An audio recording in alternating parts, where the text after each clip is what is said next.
nila Philippine Arena Interchange sa Ciudad de Victoria sa Bocaue, Bulacan, pinasinayaan.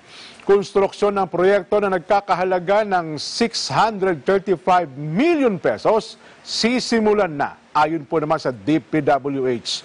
Report ng ating Eagle News reporter, Eden Approve Santos. Tama ka dyan, sisimulan na nga ang konstruksyon ng Philippine Arena Interchange dito mismo sa Ciudad de Victoria na umano'y sagot sa matinding dito mismo sa Ciudad de Victoria na umano'y sagot sa matinding trapiko sa ilang bayan sa Bulacan. Ito ay matapos ang groundbreaking ceremony na isinagawa kanina sa Philippine Arena Ciudad de Victoria na pinangunahan ni kapatid na Glicerio Santos Jr., General Auditor ng Iglesia ni Cristo, DPWH Secretary Mark Villar, dating Pangulo at ngayon ay House Speaker Gloria Macapagal Arroyo kasama ang iba pang kongresista, si Senator Joel Villanueva, mga lokal na opisyal at mga kinatawan naman mula sa Metro Pacific Tollways Corporation sa pangunguna ni Ginoong Manny Pangilinan.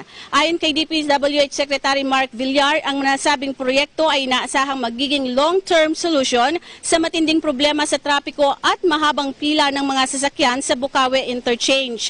Anya batid ng mga taga-Bulacan ang pangangailangan para sa alternatibong daan bunsod ng mabigat na trapiko sa kahabaan ng Governor F. Halili Road sa Santa Maria, Bulacan. Kabilang din sa makikinabang sa nasabing proyekto ang Pandi, North Zagaray, San Jose del Monte at Marilao. Magsisilbi ring suporta ang Philippine Arena Interchange para lalong mapaunlad umano ang economic activities at industrialisasyon sa bayan ng Santa Maria at Bocaue sa Bulacan.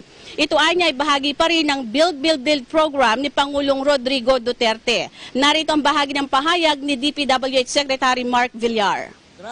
Malaki pa ito po itong project. It's very significant dahil isa po itong ebidensya po na tuloy-tuloy all systems go po ang programa ng ating Pangulo, President Duterte, ang kanyang Build, Build, Build program.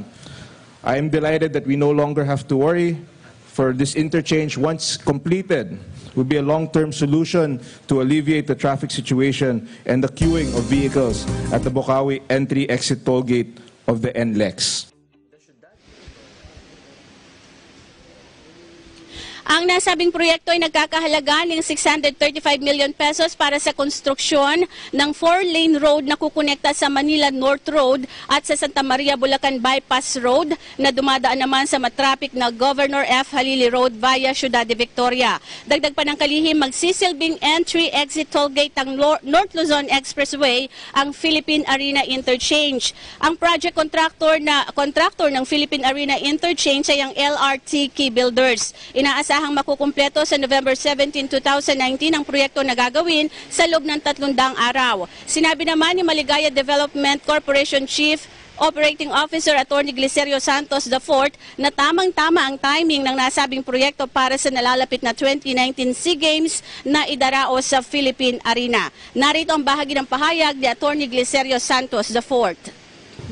We at Ciudad de Victoria, a government-recognized tourism enterprise zone, is so pleased and prepared to be the gateway for the continuous economic growth, not only to the towns of Bocaue and Santa Maria, but to the whole province of Bulacan.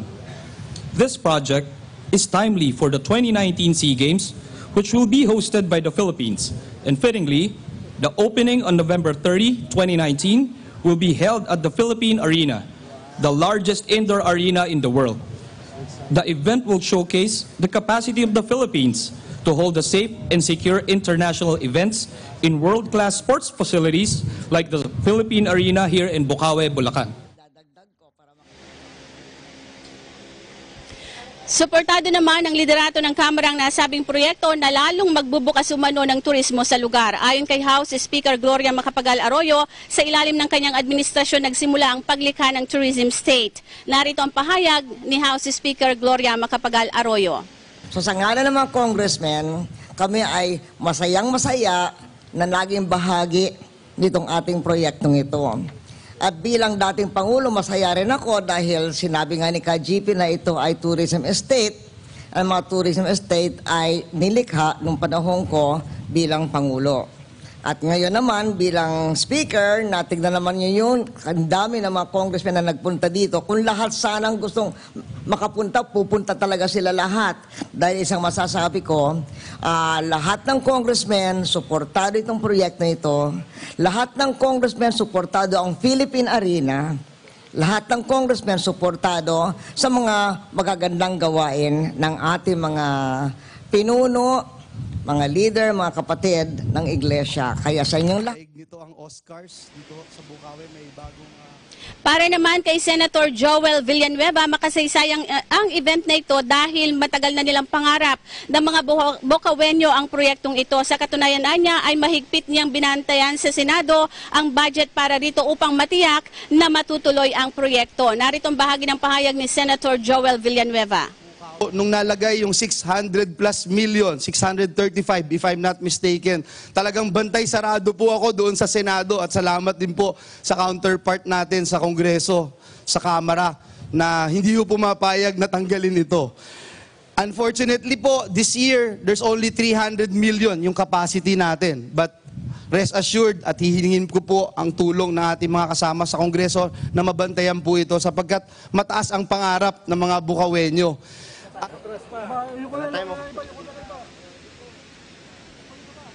Sa Oktubre ng taong ito ay inaasang matatapos ang first phase ng interchange na inaasang magreresulta sa lalong pagiging accessible ng Philippine Arena na gaya ng sabi ng Maligay Development Corporation ay magsisilbing host sa nalalapit na grand opening ceremony ng Southeast Asian Games sa Nobyembre ng taong ito. Ang Philippine Arena na world's largest indoor arena ay may maximum seating capacity na 55,000. Para sa Eagle News, Eden Santos, I am 1 with 25.